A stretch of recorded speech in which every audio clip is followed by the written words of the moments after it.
Olá, pessoal do canal do Professor Fábio Inácio. Hoje nós vamos falar da banca Consulplan, né? Uma banca aí importante. Eu vou dar um pouco do perfil dessa banca, como que são as questões e nós vamos fazer um simulado aí com algumas questões da banca. Primeiras informações da banca. É uma banca exigente, as questões são bem longas, vocês vão perceber. É uma banca que gosta de colocar notícias e, dentro disso, fazer perguntas relacionadas à teoria. Então, por exemplo, no aspecto da educação, trazer notícias que realmente aconteceram nas escolas, nas redes municipais, fazer perguntas sobre isso. É uma banca que tem característica, né, de trazer esses textos longos, de uma linguagem um pouco mais exigente, de ter mais vocabulário, né? Então algumas palavras mais menos usuais na língua portuguesa, então você precisa estar bem atento a isso. Bom, a gente vai ver aqui como que é essa banca que faz vários concursos aí pelo país. É uma banca que surpreendeu e provas de muita qualidade. Vi algumas que tinha alguns erros, né? Então eu vi alguns erros também, mas isso foi numa prova específica, erros de gabarito.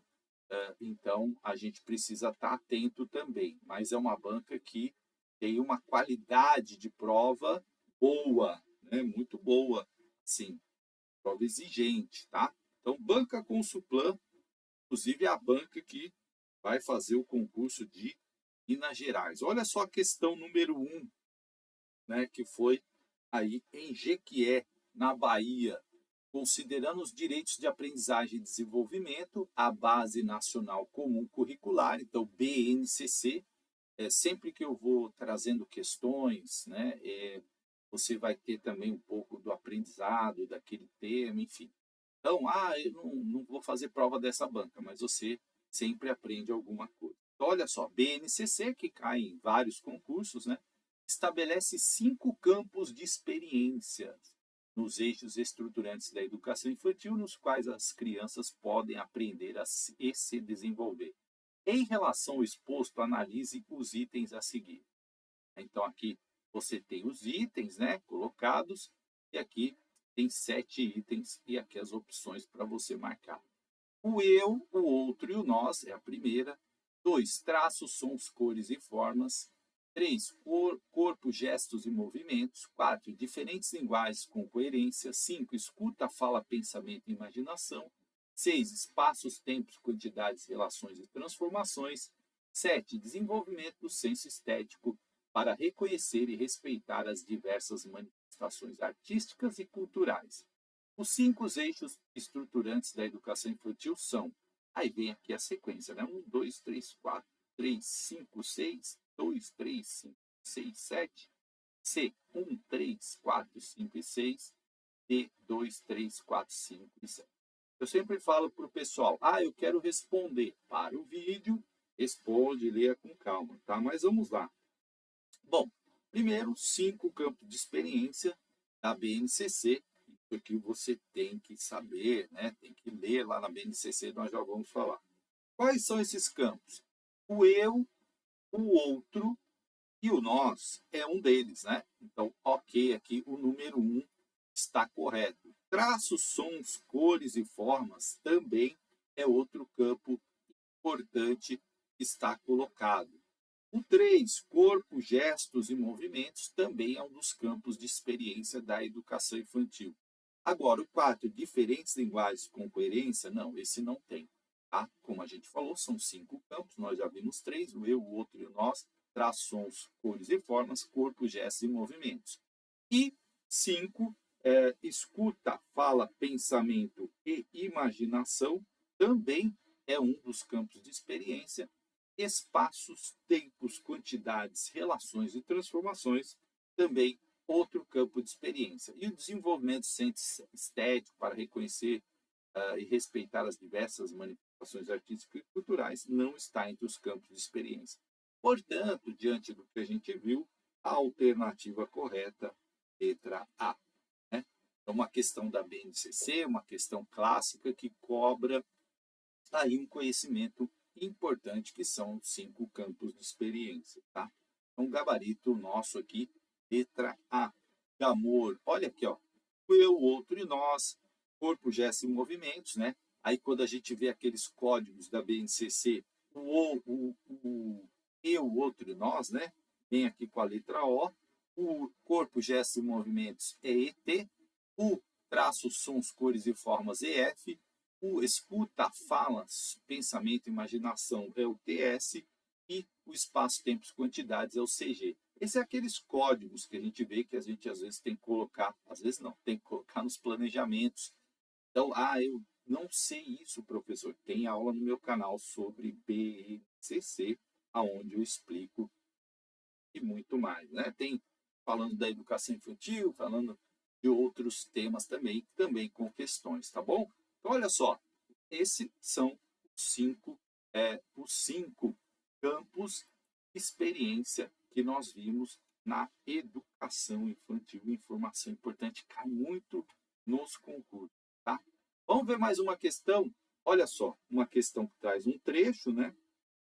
E aí, para as questões número 2 e 3. Então, é uma prova, tem bastante texto, então você tem que ter muita atenção, ler com calma. Professor, né? Mas eu tenho dificuldade e tal, então você tem que começar a fazer, exercitar, né? Essa questão de ler e ler assim com uma certa um certo padrão para você não ficar também muito tempo. Então, isso é um exercício que você tem que fazer, né? Porque a prova tem um tempo determinado, então você tem que aprender a fazer essa situação. Então, importante também para você começar a exercitar é você saber como que você olha a prova. Então, primeira informação importante, você tem que ver quem é o autor desse texto. É o Libânio. E aí, quando você lê, você já tem uma ideia, né, do autor, que a gente precisa estudar o autor também. Então, Fábio, eu não conheço o Libânio. Meu canal tem lá também simulado com o Libânio, tá? Olha só, a prática escolar está vinculada a condicionamentos de natureza social e política e obrigam a uma constante reflexão sobre a natureza, a diferente, né, a diferente natureza do papel da escola e da aprendizagem, com reflexos explícitos e implícitos na forma como os professores realizam seu trabalho na escola. Por intermédio do conhecimento das tendências pedagógicas e dos pressupostos de aprendizagem, o docente terá a oportunidade de avaliar os fundamentos teóricos utilizados em suas práticas na sala de aula. Na educação, o professor e o educando apresentam-se com diferentes papéis em cada uma das tendências pedagógicas. A didática tem desempenho diversificados, papéis associados às inúmeras tendências pedagógicas. Então, é um texto que fala sobre tendência pedagógica e a prática do professor, a sua didática, que tem muito a ver com a concepção de tendência que você está ali praticando, né? Então, é importante aqui, ó, tendências pedagógicas. Eu até recomendo, gente, antes de ler o texto, você olhar a pergunta, tá? É uma tática também importante. E você lendo a pergunta, você mais ou menos já vai tentando ver no texto o que ele fala. Então, o Libânio é um dos autores que fala muito, tem um livro clássico sobre didática, ele fala muito das tendências pedagógicas, como que elas se desenvolveram no Brasil, né? Então, as duas grandes correntes de pensamento que a gente tem no Brasil, certo? De tendências pedagógicas, e ele vai explorar isso. E a questão vai falar sobre essa questão.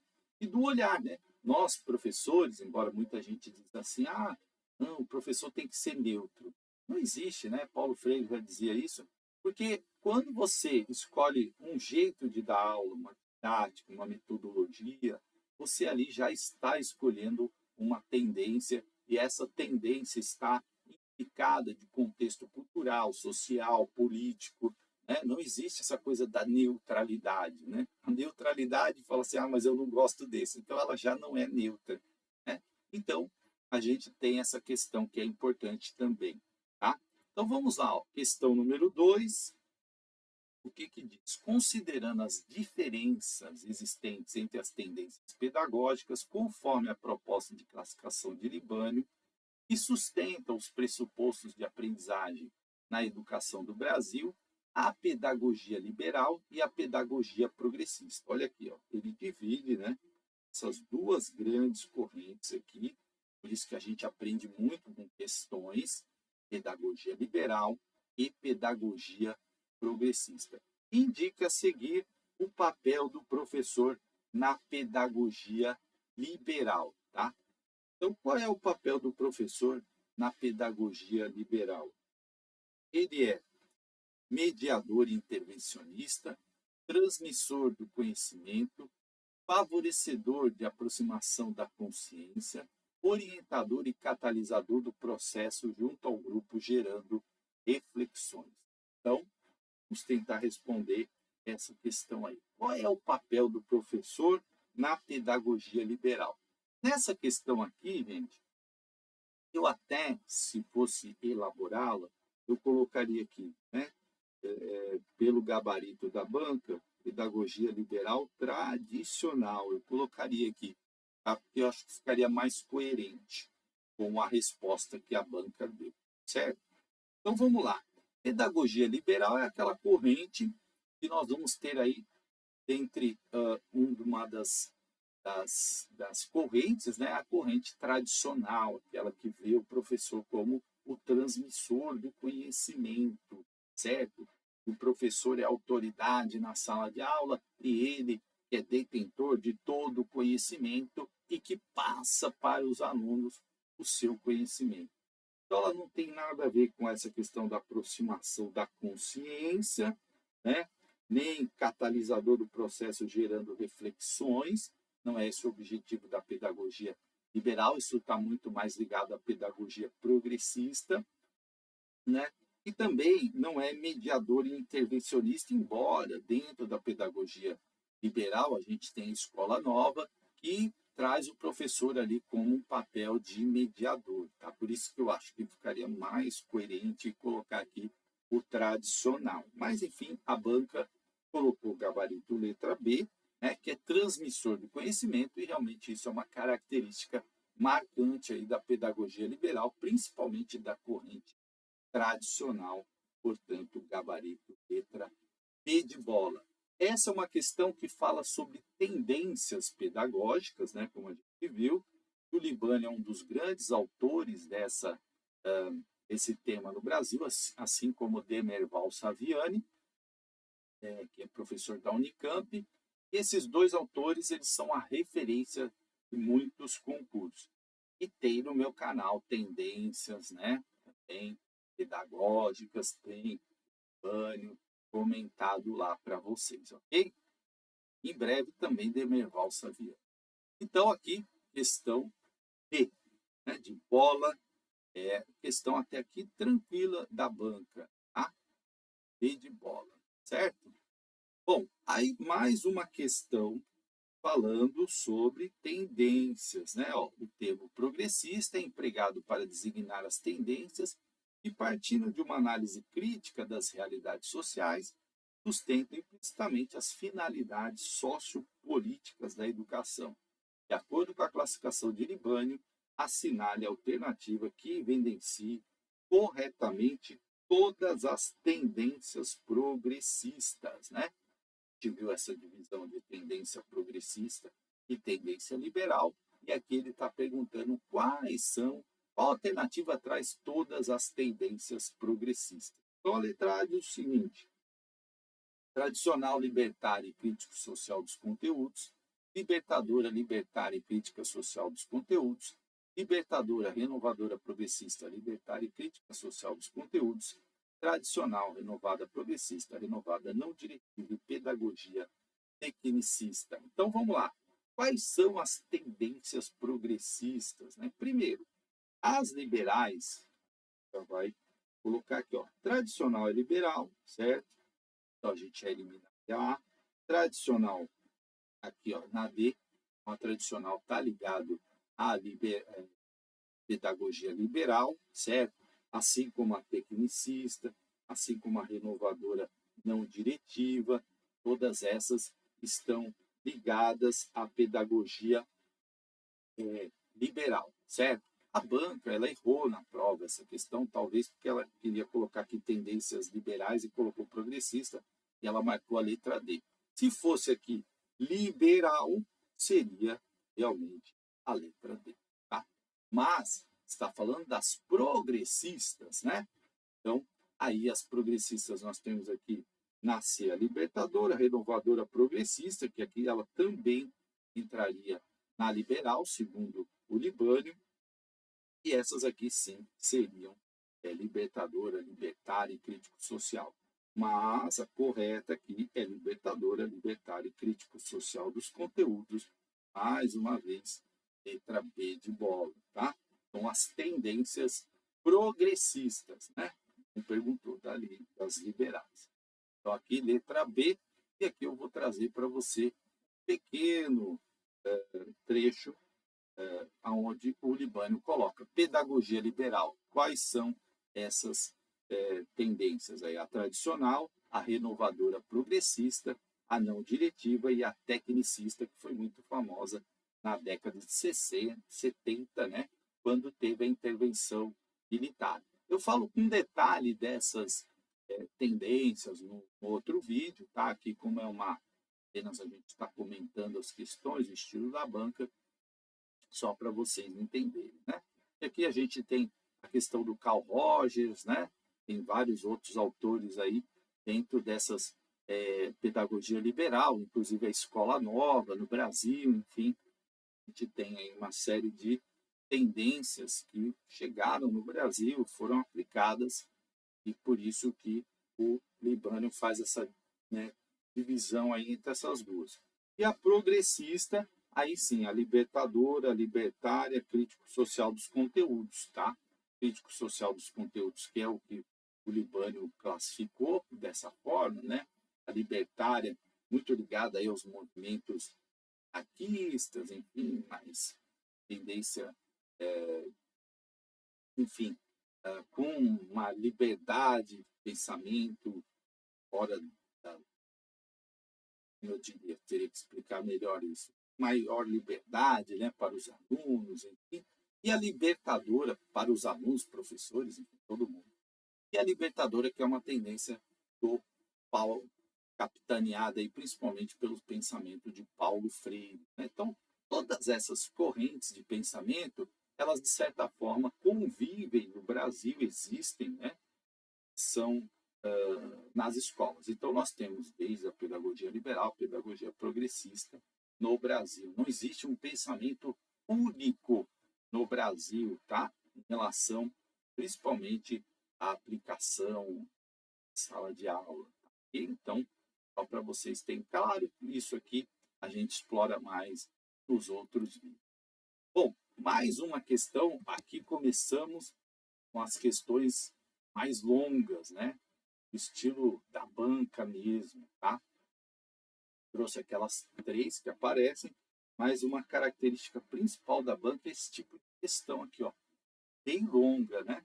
Então, ó, da Consulplan, Juiz de Fora, falando sobre aí o atendimento educacional especializado aí é um serviço da educação especial que organiza atividades, recursos pedagógicos e de acessibilidade de forma a complementar ou suplementar a escolarização dos alunos com deficiência, transtornos globais de desenvolvimento e altas habilidades de superdotação, matriculados em classe comum do ensino regular. Esse atendimento complementa ou suplementa a formação dos alunos com vista à autonomia e independência na escola e fora dela.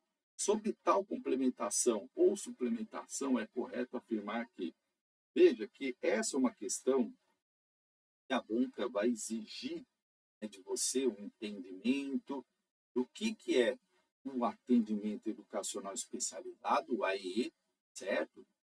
Também a compreensão do que é complementar e o que é suplementar. Isso é o que está aí na questão.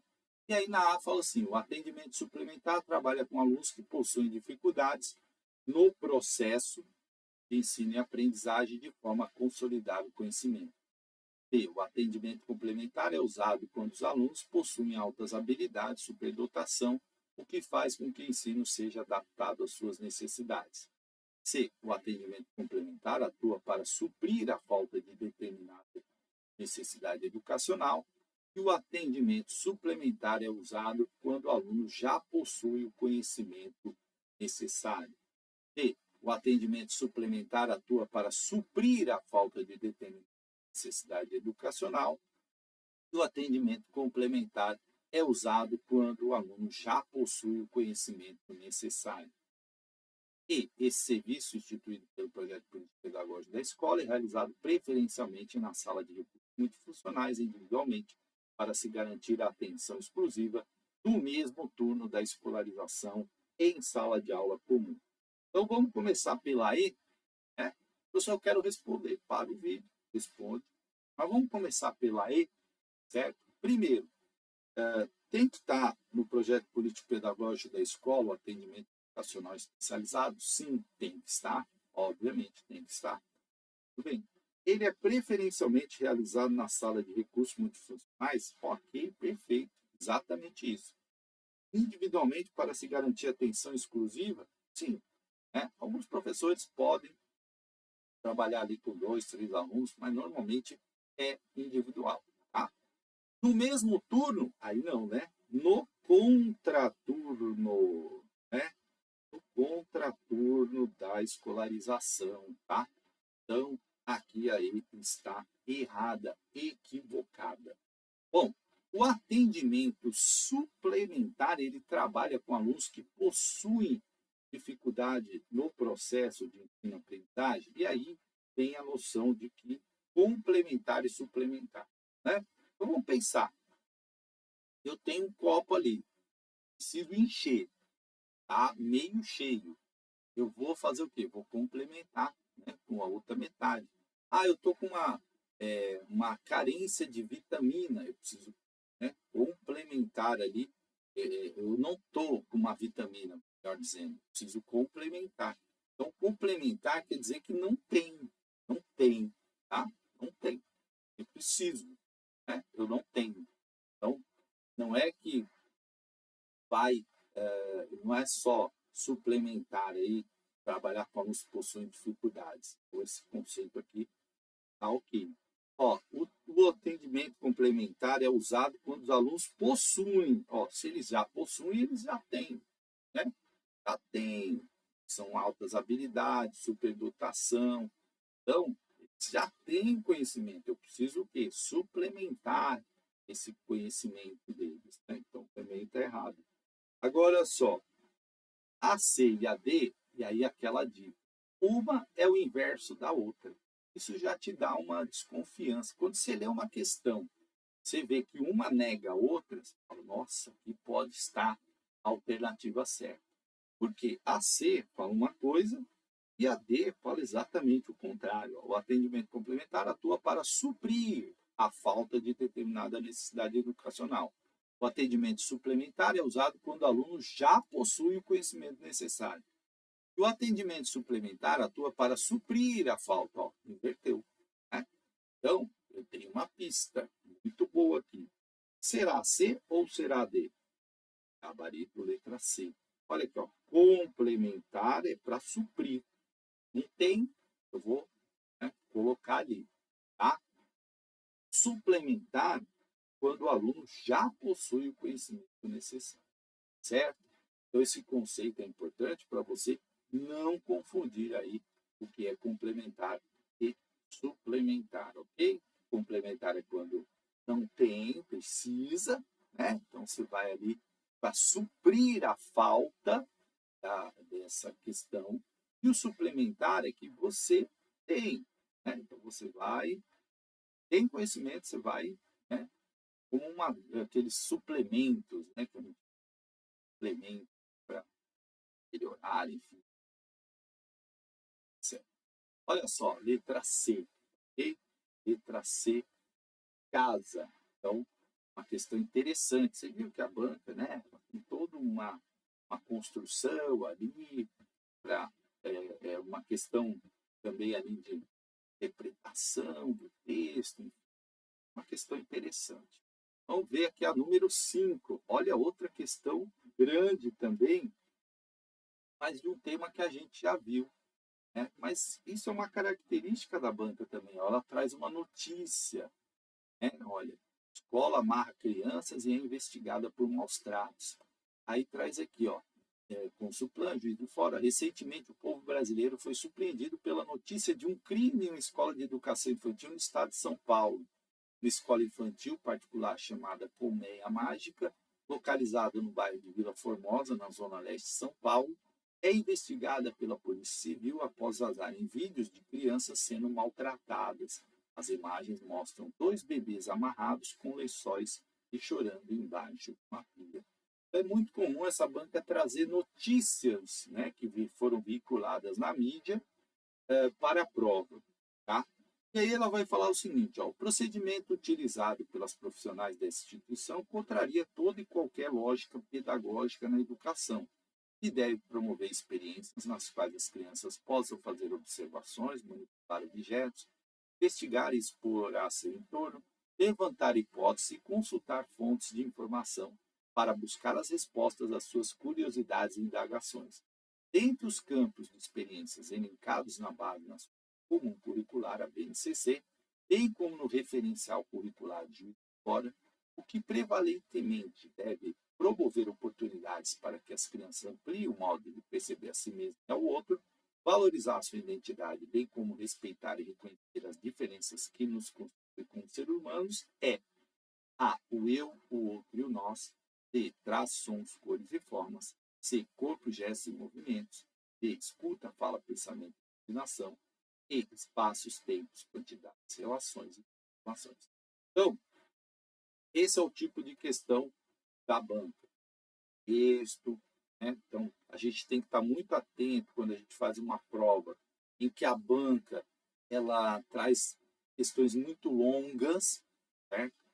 Porque isso para perceber ali a sua capacidade de atenção, de concentração, se você tem boa interpretação também. Então a gente precisa ter muita calma quando a gente faz uma prova dessa. Primeiro, a notícia é só para contextualizar. A notícia vai te trazer uma informação que vai te ajudar a responder? Não, ela é para contextualizar o que eles querem perguntar. E o que, que eles querem perguntar? Da Base Nacional Comum Curricular. E aí, o que, que eles vão falar? Né? O modo de perceber a si ao outro, valorizar a sua identidade, bem como respeitar e reconhecer as diferenças que os constituem como seres humanos, que campo de experiência é esse? Nós já vimos isso numa pergunta. E campo de experiência é aquele que eu percebo eu, outro, valorizo a minha identidade, né? Então, eu, outro, nós, né? Olha aqui, certo? Não é traço, som, cores, não é corpo, gesto, não é escola, fala, não, escuta, fala, perdão, não é espaço. Então, essa é uma informação importante que você tem que saber para a prova, porque a banca gosta da BNCC, né? Outras bancas também. Então, é o eu, o outro e nós, tá? Então, aqui, nessa questão, você precisa estar atento na BNCC. Então, pega lá, tem a aula lá, né? BNCC na Educação Infantil, tem no meu canal. Você vai lá, entra lá, professor Fabinácio, dá uma busca, BNCC, vai aparecer vários vídeos lá. Eu vou colocar também no link do concurso de Minas Gerais, para a galera ir vendo aí, né? Quem vai fazer prova concurso de Minas Gerais, porque é importante você conhecer isso aí, tá bom? Vamos ver, ó, mais uma questão, essa enorme. Veja como a banca traz questões. Vou até diminuir aqui, que eu estou praticamente sumir aqui, que a questão é praticamente a tela inteira, né? Então, olha só, Consuplan, né? De novo, Juiz de Fora, os currículos e as propostas político-pedagógicas das escolas têm merecido cada vez mais atenção por parte de todos aqueles que atuam por uma educação antirracista e valorizam efetivamente a diversidade na sociedade e na escola. Então, importante, o que vai tratar essa questão? Educação antirracista. Começou falando aqui, diversidade na escola, temas importantes que vêm caindo muito. De acordo com os dados trazidos pelo relatório de reprovação, distorção, idade séria e abandono escolar do Fundo das Nações Unidas, Unicef, metade dos 910 mil estudantes que deixaram as escolas municipais e estaduais de todo o país em 2018 eram pretos e pardos. Né?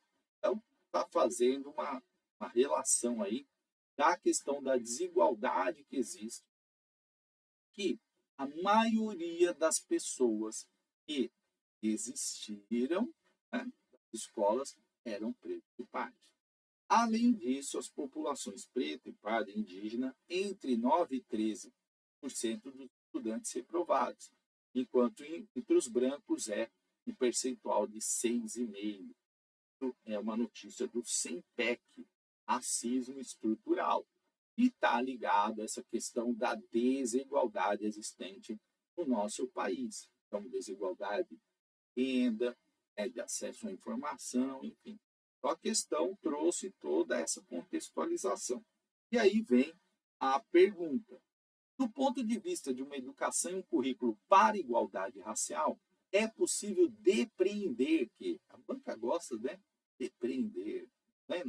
Então, o que a banca está colocando? Para ter uma igualdade racial, o que a gente precisa? Né? Uma igualdade respeitando a diversidade. É sempre assim. Tá?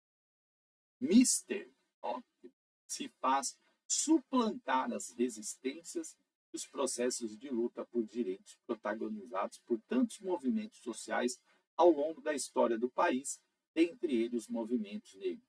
Então, veja, é uma banca que gosta de uma linguagem, né? Mister, né? Se faz, suplantar, uma banca que gosta de um vocabulário mais amplo. Então, aqui a dica é, professor, o que eu posso fazer para melhorar o meu conhecimento, vocabulário? Ler, né? Ler livros, literatura. Eu sempre falo, tem gente que fala assim, vou estudar, só vou ler os pedagógicos. Não, gente, você tem que ter práticas de leitura, né? Práticas de leitura, ler livros. Não conheço essa palavra, vou no dicionário, vou pesquisar o que é importante. Desenvolver um currículo e uma proposta pedagógica que refuta a diversidade, evitando o estímulo de comportamentos danosos para trazer nos corpos e nos modos de ser o traços de suas diferenças. C. É necessário promover o desenvolvimento de um currículo pautado por uma visão eurocêntrica do mundo, dando a oportunidade para que as etnias que compõem a diversidade da cultura cultural do Brasil conhecer suas verdadeiras origens e ancestralidade. E havemos de considerar outra visão de currículo e de proposta política pedagógica, pois é fundamental um currículo cheio de vida, uma proposta pedagógica que nasça do diálogo com a comunidade, permitindo que todos aprendam a olhar a realidade a partir das diferentes perspectivas. E é preciso considerar a ideia do currículo compreendido como um conjunto de disciplinas e conteúdos que considera as histórias e necessidades contidas pelas pessoas de sua comunidade e sustenta racismo e práticas discriminatórias por meio de silêncio, omissões ou mesmo de forma explícita. Tá? Então vamos lá, gente. Ó. Questão aí falando da diversidade, né? E aí eu sempre coloco o seguinte: é importante você entender o DNA da educação. O que é o DNA da educação? Isso está lá nos princípios da Constituição, nos princípios da LDB.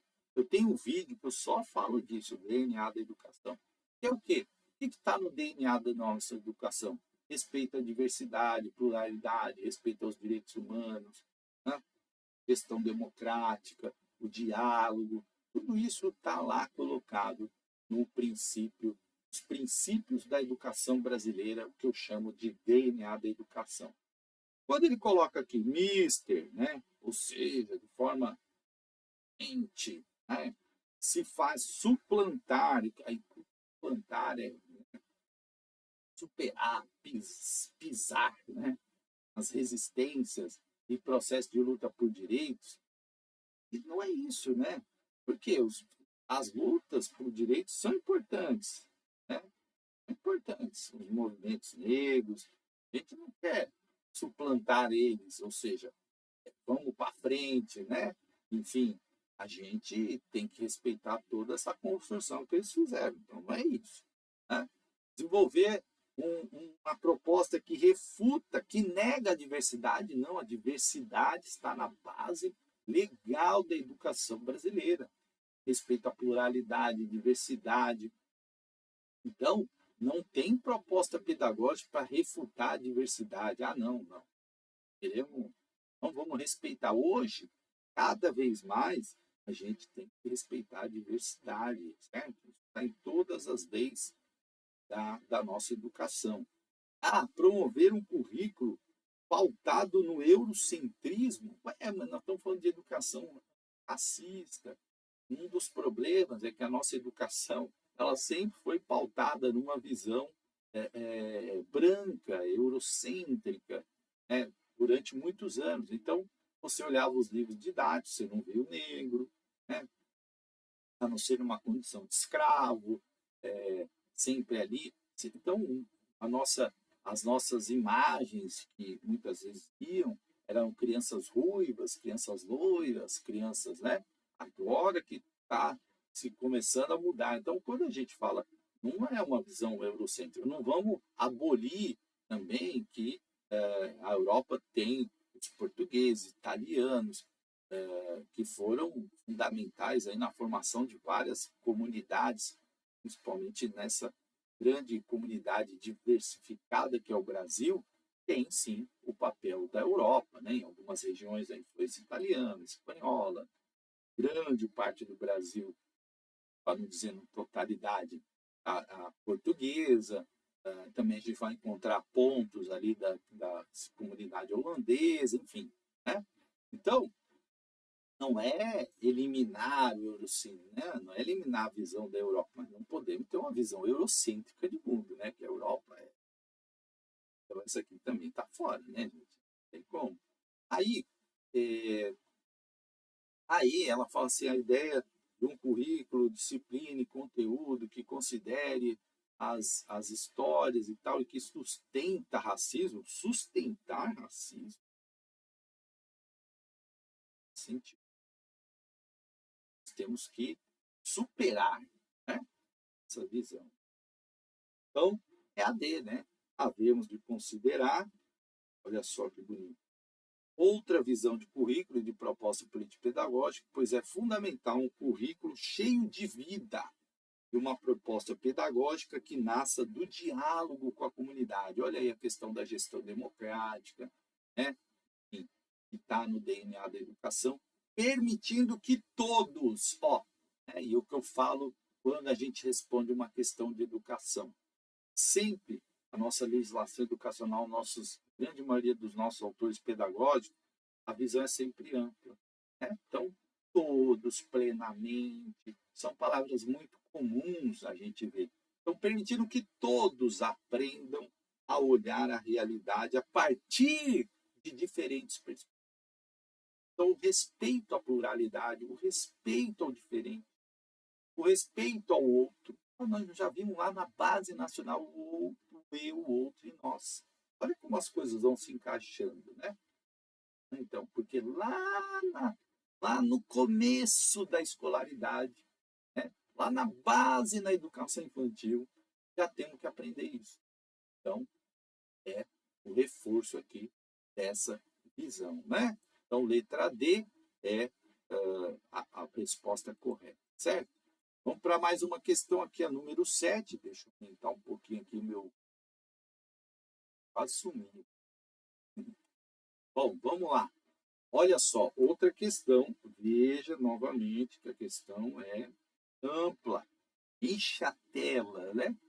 Consulta, vídeo de fora. Leia o relato a seguir sobre uma situação ocorrida em uma universidade do México. Trazendo um fato, né? Educação, morte, aluno, humilhações, universidade. Então, uma aluna se levantou e disse que não era normal essa romantização da cultura do estresse, de viver todo o tempo com medo de ser reprovado, e tomar ansiolíticos para conseguir estudar. Conta um aluno de 22 anos que preferiu não se identificar.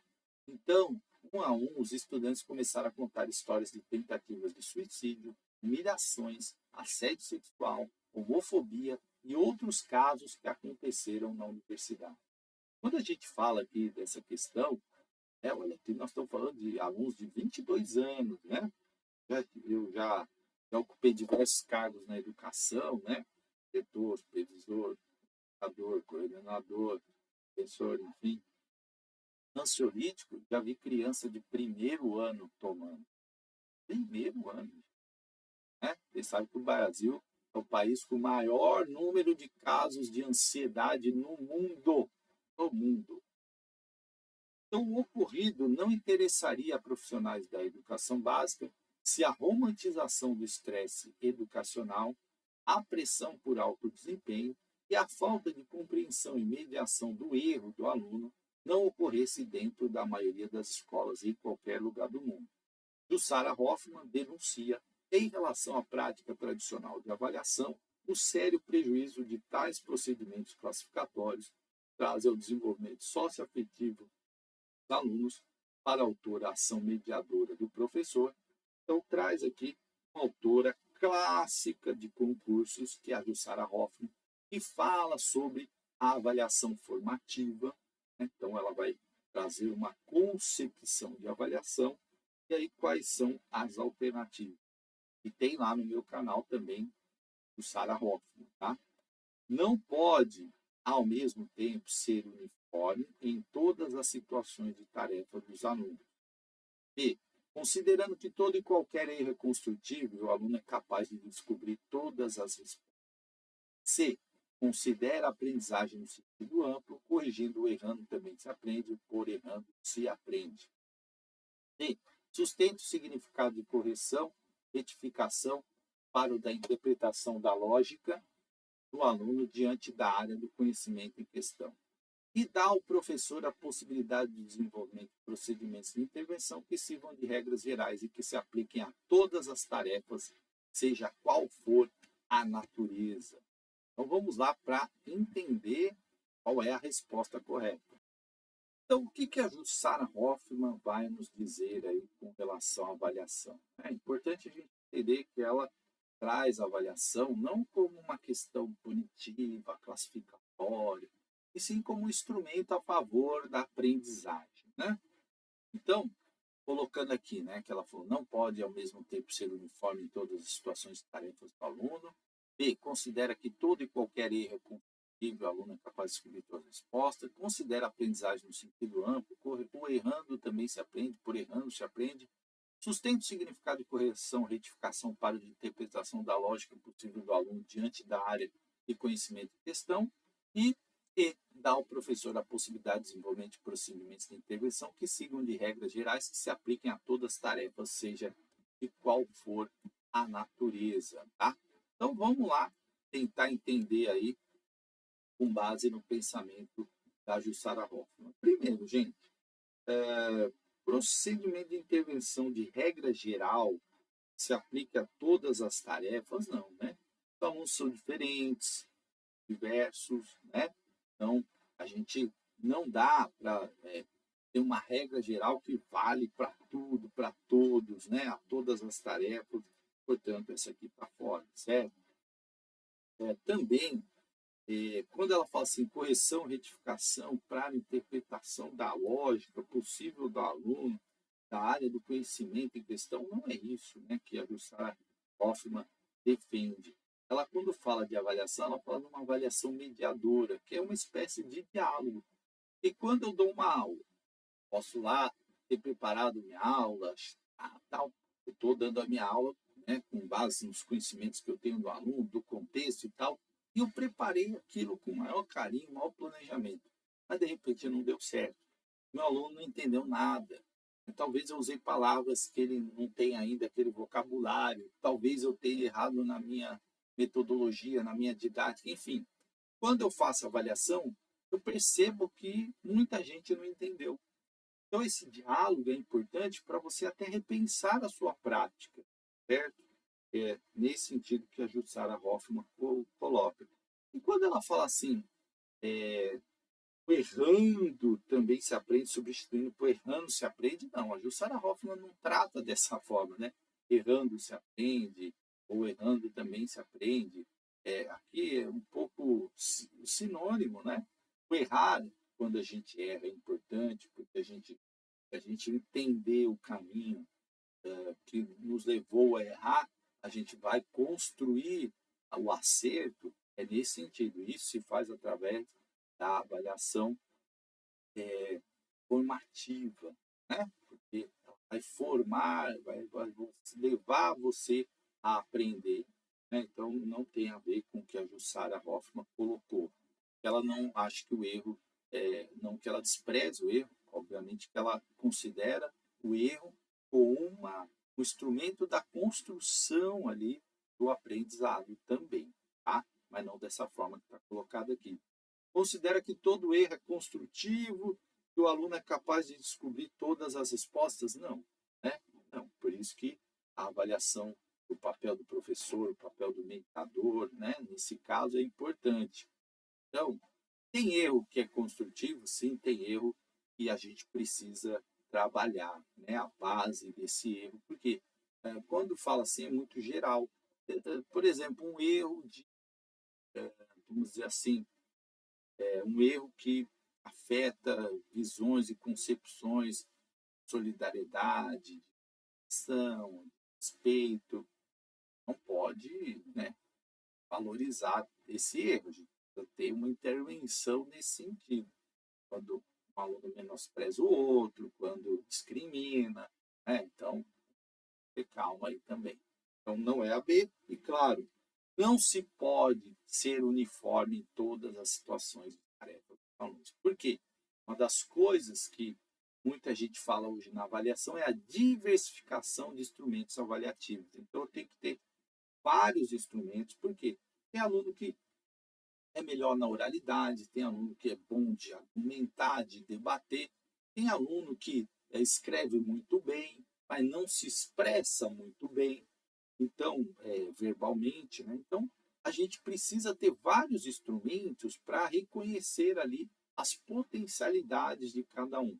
Lembrando que nós somos diferentes, nós somos diversos. Então, às vezes a gente tem habilidades e não significa que eu escrevo muito bem, mas eu não sei falar, que eu não vou trabalhar essa minha outra parte.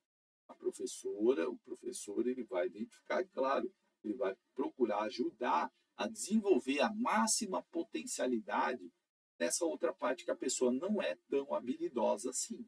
Né? Então sei escrever muito bem, mas falar não é comigo. Mas, claro, precisa melhorar, porque a gente vive uma sociedade onde falar, tem que se expressar, então vai trazer isso.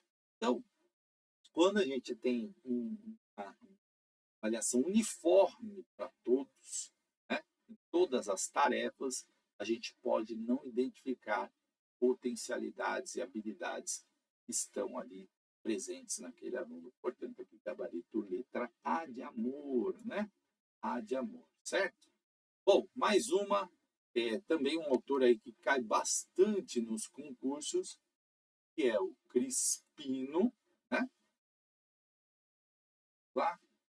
E, segundo Crispino, 2004, a mediação induz atitudes de tolerância, responsabilidade e iniciativa individual que podem contribuir para uma nova ordem social. O primeiro ponto para a introdução da mediação de conflito no universo escolar é assumir que existem conflitos e que esses devem ser superados, a fim de que a escola cumpra melhor as suas reais finalidades. São vantagens identificadas no uso da prática da mediação diante do conflito escolar, exceto. A banca também gosta de trabalhar muito com essas questões de exceto, tá? Então, essa é uma outra característica da banca, e aí precisa ter muito cuidado na hora de responder. Veja que a própria pergunta já traz uma série de afirmações aqui, ó. O primeiro ponto para a introdução da mediação do conflito no universo escolar é assumir que existem conflitos. Então, isso é interessante também da banca Consulplan. A pergunta já traz indicações, certo? E que estes devem ser superados, a fim de que a escola cumpra melhor as suas reais finalidades. Então, é preciso prestar atenção nisso. Aí vamos ver o que diz a resposta. Ó. Melhorar as relações entre alunos, facultando melhores condições para o desenvolvimento da aula. Criar sistemas mais organizados para enfrentar o problema de divergência, antagonismo, conflito e violência. Consolidar a boa convivência entre divergentes, permitindo o surgimento e exercício da tolerância. Difundir uma imagem negativa do conflito, devendo sempre evitá-la, pois gera momentos de estresse e hostilidade. Desenvolver o autoconhecimento e o pensamento crítico, uma vez que o aluno é chamado a fazer parte da solução. Então, aí, gente, essa aqui é uma questão que a própria pergunta já indica a resposta, certo? Nós estamos falando do exceto, né, daquele que não é. Quando a gente fala melhorar as relações entre os alunos, facultando melhores condições para o desenvolvimento da aula, está ok, é correto, né? Criar sistemas mais organizados para enfrentar o problema de divergência, antagonismo, conflito e violência, ok, também. Consolidar a boa convivência entre diferentes e divergentes, ok, né? O exercício da tolerância, perfeito. Agora, quando ele fala difundir uma imagem negativa do conflito, você aqui falou que um dos primeiros pontos, né, é assumir que existem conflitos e que devem ser superados, né? Não dá para falar que deve sempre evitá-lo, pois gera momentos, então está errado. Essa é a nossa questão, que é o exceto, né? Esse aqui que é o exceto. Todos os outros estão de acordo com o pensamento do Crispino em relação à mediação de conflitos. Ó. Desenvolvimento do autoconhecimento, pensamento crítico, uma vez que o aluno é chamado a fazer parte da solução do conflito. Eu gosto muito dessas questões, eu sempre falo para o pessoal, o Crispim, mediação de conflitos, violência na escola, é um autor cai muito. Então, o que você vai fazer? Caderninho, né? Pega um caderninho, anota lá, o Crispim, né? Tal, vai no edital, vê qual é lá o título do livro dele e vai marcando o que ele pensa sobre o conflito. Ó, você tem 4 afirmativas dele aqui do que ele pensa sobre ser importante. Primeiro, a questão já faz lá, não é negar que a existência do conflito, é assumir que existe conflito, que eles devem ser superados e que a gente tem que trabalhar a relação dos alunos, né? Sistema organizado para enfrentar divergência, antagonismo, conflito e violência, boa convivência entre diferentes e divergentes, né? Exercício da tolerância, entender que existem coisas diferentes, pensamentos diferentes. E isso, gente, a gente está falando de aluno, a gente vai falar do povo inteiro, né? Quanta gente hoje não exerce a tolerância. Então, eu não suporto fulano de tal porque ele é de esquerda. Eu não suporto fulano de tal porque ele é de direita. Exercer a tolerância. A diferença e divergência de pensamentos, ela faz parte da sociedade democrática. Então, já teve gente que falou lá, esse professor é de esquerda, ele é um chato. Né? Graças a Deus, a maioria esmagadora das pessoas que comentam no meu canal é elogio. Tá? Porque eu não faço distinção de aluno de direita, de aluno de esquerda, de aluno de centro, de aluno, né, de extrema esquerda, de aluno de extrema direita. Mas, claro, eu tenho que passar aqui para vocês o que está na legislação, o que diz a legislação brasileira, o que diz os autores, né, que dizem os autores que caem nos concursos, certo? Corrigindo a concordância. Por quê? Porque você precisa saber o que cada um pensa. Eu não gosto do Paulo Freire. Paulo Freire cai demais no tempo. Então, você precisa conhecer Paulo Freire, né? Talvez para ter uma visão um pouco mais aberta. Então, às vezes, as pessoas estão se colocando em caixinhas. Não, né? E aí cria problemas e não consegue passar no concurso, certo? Então, letra D, de dado. Vamos ver mais um? E, né, já repetindo. Olha outra questão enorme aqui da banca. Eu estou trazendo porque elas são assim, né? São gigantes. Então, vamos lá. Olha só, embora alfabetizados, crianças e jovens na continuidade de seu processo de escolarização e adultos já escolarizados revelam incapacidade de responderem adequadamente às muitas e variadas demandas de leitura e de escrita nas práticas, não só escolares, mas também sociais e profissionais. Reconheceu-se, assim, que um conceito restrito de alfabetização que exclui os usos do sistema de escrita é insuficiente diante das muitas e variadas demandas de leitura e de escrita.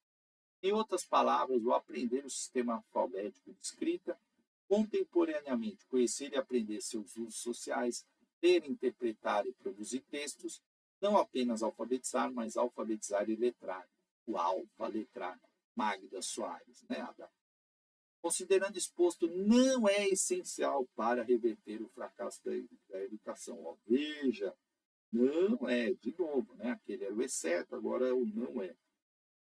Magda Soares, uma autora extremamente importante quando a gente fala de alfabetização e letramento, tá?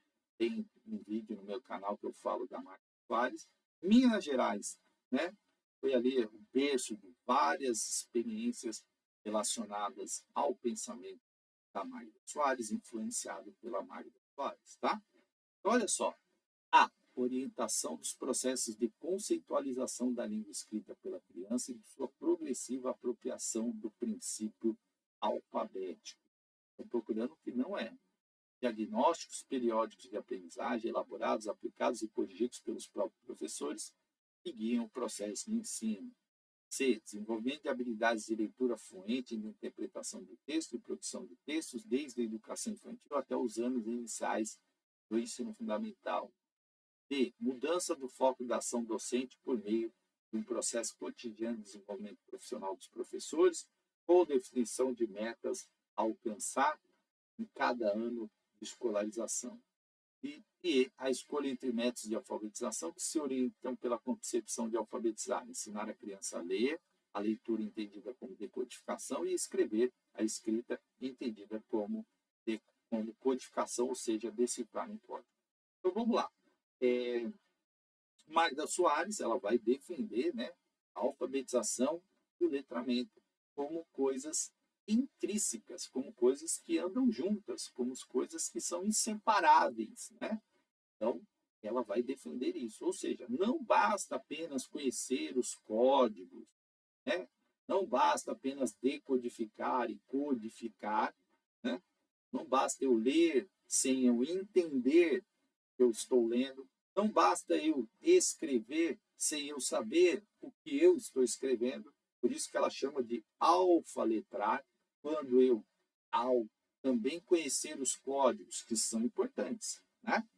Importante eu saber escrever, eu saber ler, decodificar e codificar. Isso é essencial para você ter acesso ao letramento.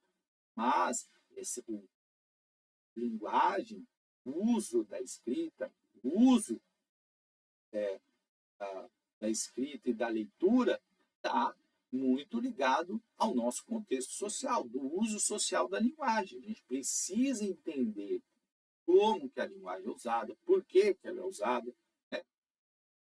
Impactos dela quando usa na sociedade, a interpretação, enfim, tudo isso, todo o contexto cultural da linguagem é preciso ser entendido e compreendida para que a gente possa entender um texto, para que a gente possa entender uma ironia, né?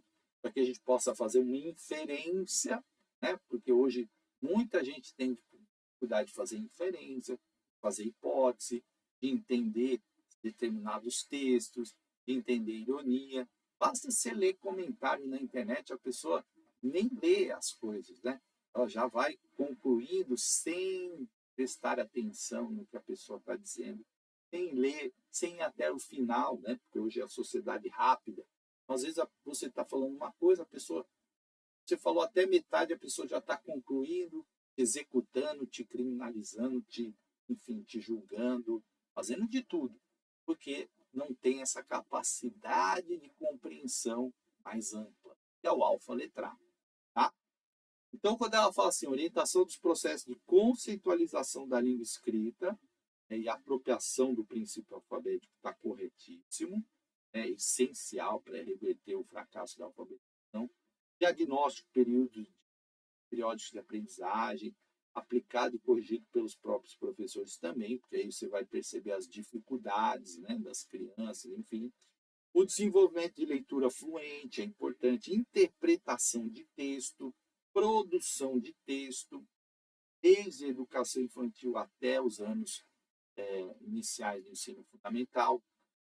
Você fala assim, mas professor, na educação infantil vai produzir texto no sentido de você se expressar, de você falar, né, de você fazer uma escrita coletiva, das pessoas. Não é a criança que vai escrever, né, porque a criança não vai aprender a codificar e decodificar na educação infantil, certo? Só para deixar isso claro. A mudança de foco da ação docente por meio de um desenvolvimento profissional dos professores, com definição de metas em cada ano de escolarização, perfeito, isso é importantíssimo, né? Trabalhar com metas, com objetivos. Eu fiz isso muito na minha vida de concurseiro, por isso eu tive sucesso de mais de 35 concursos de aprovação, mais de 12 vezes em primeiro lugar, né? Mais de 27 vezes entre os top 30 do concurso. Por quê? Foi um processo, tive metas, né? Minha meta é tanto agora, minha meta é isso. E aí fui, não consegui, vou ter que melhorar, ter que dedicar mais, tenho que me organizar melhor para conseguir atingir os objetivos, certo? E a escolha entre método de alfabetização que se orienta pela concepção de alfabetizar, aqui limitou, não para o alfa-letrado, mas só para entender a decodificação e a codificação, esquecendo o letramento. Então, isso não é essencial, porque senão a gente cria os analfabetos funcionais, ou seja, aqueles que, apesar de lerem, eles não entendem o que eles estão lendo, né? Então, gabarito, letra E, escola, né? Porque aqui só ficou restrito a codificar e decodificar, né? Então, não é isso. Esquece o letramento, isso não é essencial, segundo Magda Soares. Questão número 10, que fala da Thelma Weiss, que também é uma autora que cai muito nos concursos, tanto da Consulplan quanto da Vunesp. O professor precisa compreender o caminho de aprendizagem que o aluno está percorrendo. Em função disso, identificar as atividades que farão seu avanço. Para a autora, não é o processo de aprendizagem que deve se adaptar ao ensino, mas sim o processo de ensino que se deve adaptar ao da aprendizagem, ou melhor, o processo de ensino deve dialogar com a aprendizagem. Para tanto, boas situações de aprendizagem, de acordo com o exposto, são aquelas que garantem, exceto, olha o exceto de novo. E, novamente, gente, o texto trazendo aqui ideias da Thelma Weiss, né? Ideias importantes. Olha o que ela diz, o processo de ensino deve dialogar com o da aprendizagem. E dialogar é uma palavra essencial na teoria da Thelma Weiss, do pensamento dela, do DNA dela. Então, você vai pegar qualquer texto da Thelma Weiss, viu lá que, não, isso não é imposto, não é dialogado, opa, não combina com o pensamento da autora. Então, vamos ver aqui as alternativas. A organização de tarefas pelo professor deve atestar a máxima informação possível. E os alunos têm problemas a resolver e decisões a tomar em função do que se propõe a produzir. C. Os alunos precisam pôr em jogo tudo que sabem e têm sobre o conteúdo que se quer ensinar. E o professor tem como tarefa transmitir os conhecimentos, fazendo com que os seus alunos aprendam o que lhes foi informado. E o conteúdo trabalhado mantém suas características de objeto sociocultural real, sem se transformar em objeto escolar vazio de seu significado. Então, vamos entender, né? O que é? É o exceto. Quando a gente fala da teoria da Thelma Weiss. Organização dos professores. Tarefa pelo professor. Deve atestar a máxima informação possível? Sim, obviamente. Né? Se organizar todas as informações, né? Dentro do máximo possível ali para um aluno. Está corretíssimo. Os alunos têm problemas a resolver. Decisões, né? Do que função do que pretende produzir. Corretíssimo. Certo? Passado lá um problema, o aluno ele tem que resolver, ele precisa tomar uma decisão para o que ele vai fazer. Os alunos precisam colocar em jogo tudo o que sabem e pensam sobre o conteúdo, sim, é importante que eles coloquem ali toda a sua seu conhecimento prévio que eles têm para essas questões do aprendizado. E o conteúdo trabalhado, ele mantém as características do seu objeto real, sim, sem se transformar em um objeto escolar, vazio de significado social, sim, está corretíssimo. Eu não posso pegar só uma coisa que não existe na realidade, que não tem ligação com a realidade. Por quê? Uma das questões importantes que eu falo do DNA da educação é valorizar o contexto, valorizar a realidade. O aprendizado se torna muito mais significativo quando a gente pega algo que existe, né? Então, vamos lá, eu estou dando aula sobre poluição e aconteceu uma coisa na cidade que foi notícia, que impactou, que todo mundo comentou. Esse objeto, né, essa situação, se eu estou trabalhando nesse tema, ela precisa estar na aula. E se eu não estou, também é possível trabalhar, né, esse tema, porque aí o conhecimento fica significativo, porque aconteceu algo na sociedade importante. Você percebe como a banca trabalha? Ela traz notícias de fatos que aconteceram na sociedade para debater. O objeto sociocultural é real, não é inventado lá na escola, balão pilim pim pim, no município de Pedralândia, inventou uma história. Tem banca que faz isso, né? E fica um objeto vazio de significado social. Nesse caso aqui, real. As situações que nós vimos da creche aconteceu, a situação que aconteceu lá no México, na universidade, aconteceu, certo? Então, são objetos socioculturais reais. Então, a VAIS defende, olha, isso tem mais significativo, né, do que simplesmente a gente inventar. Às vezes, né, as bancas colocam uma coisa que não é, mas aí é coisa de prova, né? Educação a gente tem que priorizar realmente objetos reais, né? E claro, a letra D é o exceto, porque o professor tem como tarefa transmitir os conhecimentos, fazendo que o seu aluno aprenda o que ele foi informado. Olha como limita aquela pedagogia tradicional de transmissor de conhecimento, né? Pedagogia bancária, que o Paulo Freire fala que o professor deposita no aluno o seu conhecimento. Então, não é isso. O aluno tem conhecimento prévio, informação da sua realidade, da sua sociedade. Então, é importante trabalhar isso. Portanto, letra D de dado, né? Letra D de dado. Gente, ó, já ultrapassei o tempo de 1 hora, né? Então, se você quiser mais questões, deixa o seu comentário aí, porque tem mais questões, né? Já tinha mais umas aí preparadas, mas essas questões serviram para você ver um pouco do estilo da banca Consuplan e aprender também aí, porque aprender por questões é essencial para o sucesso nos concursos públicos, tá bom? Um grande abraço e até a próxima.